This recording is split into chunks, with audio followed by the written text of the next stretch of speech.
So ayan mga boss, magandang umaga po sa ating lahat. So update tayo dito mga boss sa ating nag-due date nung August 11. Yan, si Mama Pig sa bahay natin ay nag-due date siya mga boss nung August 11. At hanggang ngayon mga boss ay hindi pa nanganganak. So ngayon lang ito nangyari sa pinahin natin mga boss. Yan.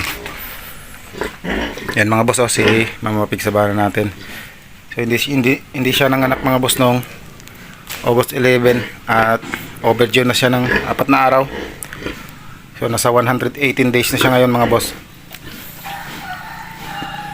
Okay, yan. So yung gagawin natin sa kanya mga boss ay mag-i-inject tayo sa kanya ng Lutalize mga boss para magko-cause siya ng pagli-labor. So hindi, simula kasi nung due date niya mga boss ay hindi pa siya nag-labor at laring gatas yung kanyang mga dede.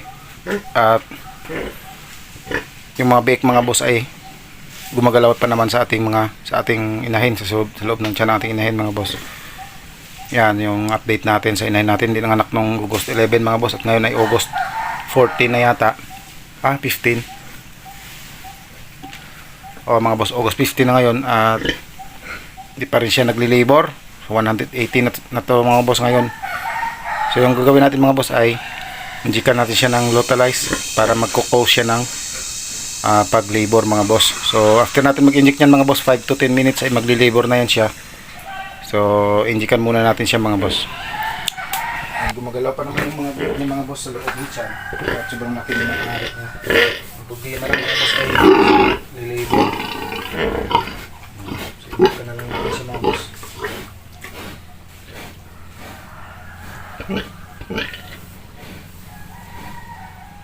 Sana wala lang problema mga boss sa ating inahin. So indikan na lang natin siya mga boss ng Lutalize. Yan. So yan mga boss, indikan na natin siya at 2 ml yung ibibigay natin sa kanya mga boss.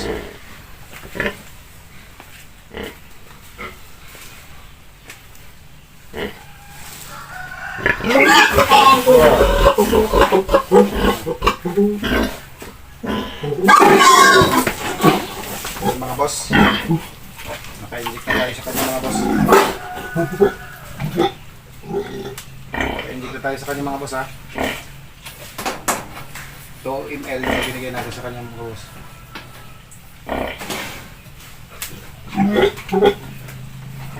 So maya maya yung mga boss, magli-labor din yan after 10 minutes mga boss. Boss, after 10 minutes ay nag-labor na siya mga boss pagkatapos natin mag-inject ng Lutalize mga boss. So ganun ka-epektibo yung Lutalize na gamot mga boss para sa mga overdue na inahin. So ito kasing si Sabana ay first time kong ginamitan ng Lutalize. So ngayon lang kasi nangyari ito sa kanya mga boss na nag-overdue siya ng mahigit 4 na araw na. No, so 118 days na kasi ito simula nung due date niya mga boss. Ngayon ay ininjikan natin ng Lutalize na 2 ml. So yan mga boss, kung nakita nyo na ngat na siya kasi nga mga boss ay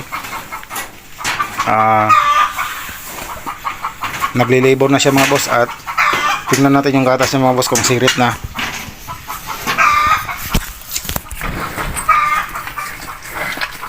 Yun mga boss okay, nakita nyo naman mga boss yung ebidensya natin. Yan, so sirit na yung gatas niya mga boss. So maghihintay na lang tayo ng 24 to 30 hours mga boss. At manganganak na tong si Mama Pig sa bahay natin. Yan. So ganun ka-epektibo mga boss yung ating gamot na Lutalize sa hindi pa nakakaalam or hindi pa nakagamit. Yan. So 2 beses ko na kasi itong nagamit mga boss yung Lutalize. Dito kasi sa inahin ko dati nag-overdue din itong itim ko.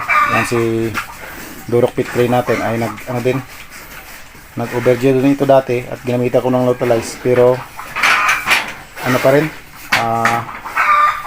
hindi pa rin siya nanganak. So patay kasi yung anak nito lahat at dinukot ko na lang kahit ginamitan ko ng Lutalize.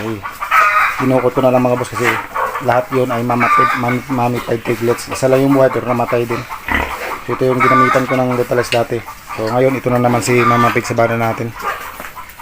So 4 days na kasi siyang overdue mga boss at kailangan na natin siyang injikan kasi nga ay baka kung ano pa ang mangyari no sa ating inahin. Pagiging natin na injikan ng Lutalize. Yan mga boss, oh, alas gibain niya na yung kanyang kulungan mga boss. So nagli-labor na talaga siya mga boss. So yan mga boss, yun lang ng ating update sa ating inahin, at abang-abang na lang kayo mga boss, pag nanganak na ito ay bibidyohan na naman natin. So kita ko sa inyo mga boss kung okay ba yung mga anak na mamapig sa bang natin. Yan. Okay mga boss, thank you mga boss.